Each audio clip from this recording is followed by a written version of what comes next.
प्यारे बच्चों, आज का हमारा टॉपिक है पर विवरण, जिसको इंग्लिश में बोलते हैं प्रोस्पेक्टस।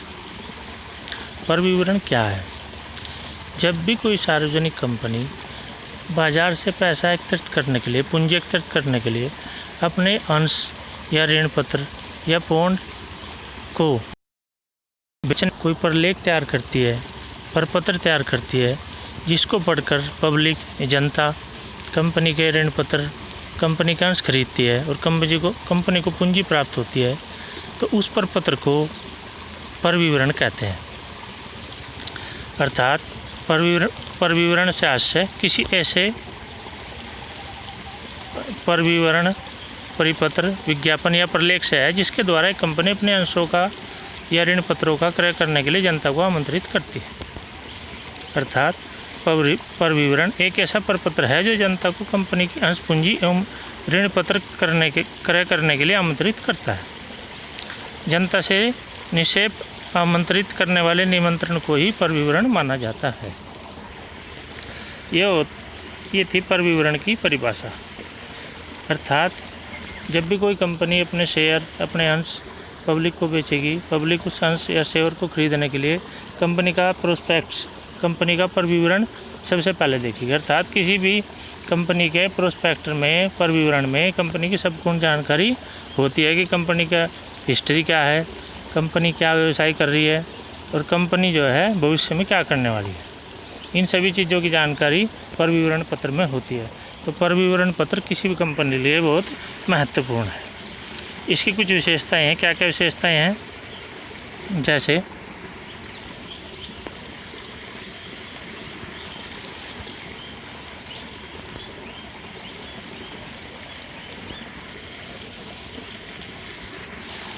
लिखित पत्र। पर विवरण एक लिखित पत्र है जिसमें हर चीज़ एक सूचना की तरह लिखी रहेगी, विज्ञापन का काम करेगी और गस्ती पत्र का भी काम करेगी। इन लिखित रूप में कंपनी का एक प्रचार है।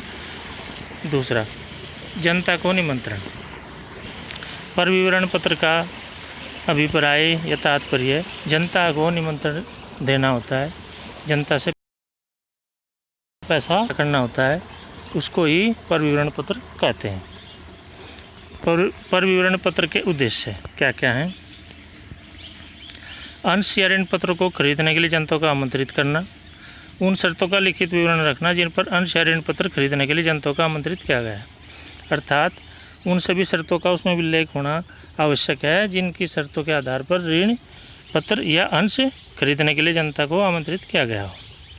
तीसरा, इसकी घोषणा करना कि पर विवरण में उल्लेखनीय बातों की शुद्धता के लिए संचालक उत्तरदायी है।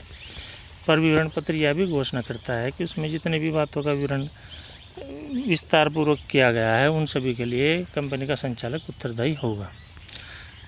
पर विवरण का निर्गमन किसके द्वारा किया जाता है? इशू किसके द्वारा किया जाता है? एक समामेलन कंपनी द्वारा, कोई भी रजिस्टर्ड कंपनी, एक अंशों द्वारा सीमित दायित्व वाली कंपनी द्वारा, कोई भी सीमित दायित्व वाली कंपनी, एक निर्गमन गृह इशू हाउस द्वारा, एक व्यक्ति या उसकी ओर से संस्था, कंपनी की ओर से या किसी अन्य संस्था द्वारा। कंपनी अपनी किसी और संस्था द्वारा भी अपने इशू को बेच सकती है, अपने ऋण पत्रों को बेच सकती है।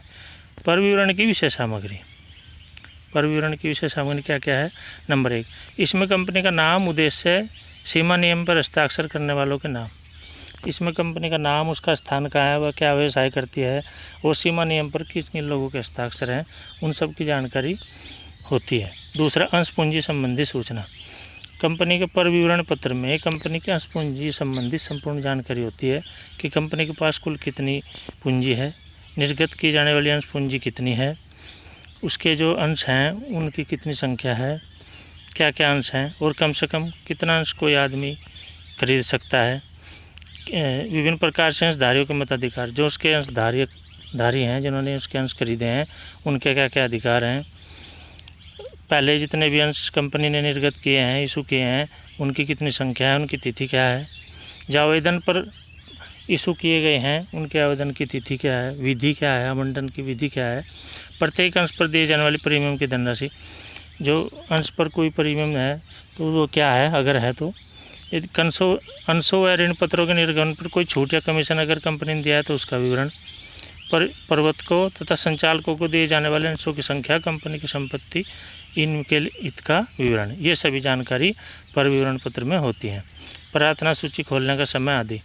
तीसरा होता है संचालकों संबंधी सूचना। इसमें संचालकों, सचिवों, कोषाध्यक्षों के रूप में निम्नलिखित सूचनाएं दी जाती हैं। क्या क्या? उनके नाम, पते, व्यवसाय, उनकी योग्यता, उन्हें कितने अंश खरीदे हैं, उनकी नियुक्ति की अवधि, उनके अधिकार पर क्या प्रतिबंध हैं, उनका परिसार्मिक और पदच्युत किए जाने यानी पद से हटाने पर वाले की दिशा में अक्षयपूर्ति की राशि, होने वाली हानि की राशि एवं कंपनी की संपत्ति में उनके हित आदि का वर्णन, इन सभी चीज़ों की जानकारी पर विवरण पत्र में होती है। नंबर 4 होता है अंक 1 को संबंधी सूचना।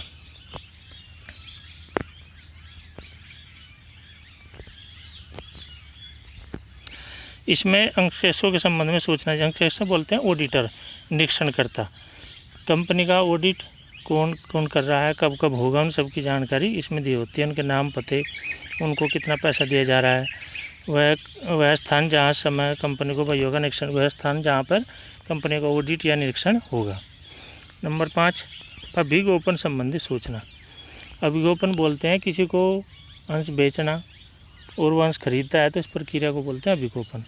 तो इस प्रक्रिया के बारे में क्या क्या जानकारी होगी? अभिगोपकों के नाम, पते, जिन्होंने खरीदा है उनके नाम और पते, उनके द्वारा लिए गए अंश, ऋण पत्रों की राशि, कितने राशि के उन्होंने अंश खरीदे हैं, उनके आर्थिक स्थिति के बारे में संचालकों का क्या मत है, इन सभी की जानकारी पर विवरण पत्र में होती है। प्रवर्तकों के परिश्रमिक के संबंध में सूचना। कंपनी के प्रवर्तक हैं, उनको क्या परिश्रमिक मिलता है, उनके परिश्रमिक मिलने की विधि क्या है, उस सब की जानकारी पर विवरण पत्र में होती है। नंबर 7 होता है प्रारंभिक व्यय। प्रारंभिक व्यय की राशि, उन व्यक्तियों के नाम जिनके द्वारा कंपनी के प्रारंभिक व्यय किए गए हैं या किए जाने वाले हैं का इसमें उल्लेख किया जाना चाहिए। यानी जो स्टार्टिंग में जो खर्च होता है, प्रारंभिक व्यय होता है, उन सब की जानकारी पर विवरण पत्र में होती है। नंबर 8 कंपनी की क्रय की गई संपत्ति के संबंध में सूचना। इसमें क्रय की जाने वाली संपत्ति का पूर्ण विवरण दिया जाना चाहिए, जैसे विक्रेताओं के नाम, जिन्होंने खरीदा है उनका नाम, पता, कितना नकद भुगतान किया गया है या कितना अंश ऋण पत्र खरीदे हैं, यदि कोई चालू व्यापार खरीदा गया है तो उसके व्यवसाय में गत 3 वर्षों में कितनी लाभ या हानि हुई है, उसका आर्थिक चिट्ठा, ख्याति का मूल्य आदि का संपत्ति पट्टे पर लिखी गई हो। विक्रेताओं के नाम, पट्टे पर देने वाले का नाम स्वतः भी लिखा देना चाहिए। इन सभी की जानकारी पर विवरण पत्र में होती है। नंबर 9 महत्वपूर्ण अनुबंध। इसमें प्रत्येक अनुबंध के विभिन्न पक्षकारों के नाम, पते तथा तिथि का उल्लेख होना चाहिए। नंबर 10 प्रतिबंध। सामान्य सभा में नियमावली द्वारा सदस्यों की उपस्थिति, भाषण तथा मतदान आदि के अधिकारों, प्रतिबंधों, अंशों के हस्तांतरण के अधिकारों पर प्रतिबंध आदि का पूर्ण विवरण भी इसमें दिया जाना चाहिए। पहले से व्यवसाय करने की दिशा में सूचना। अगर कोई आदमी कोई कंपनी पहले से व्यवसाय कर रही है तो उसकी जानकारी भी इसमें देना अनिवार्य है कि गत 5 वर्षों में क्या क्या लाभ हुआ है, कि क्या क्या उसके लाभांश हैं, उन सब का विवरण इसमें देना चाहिए। अंतिम और लास्ट पॉइंट है अन्य सूचना 12।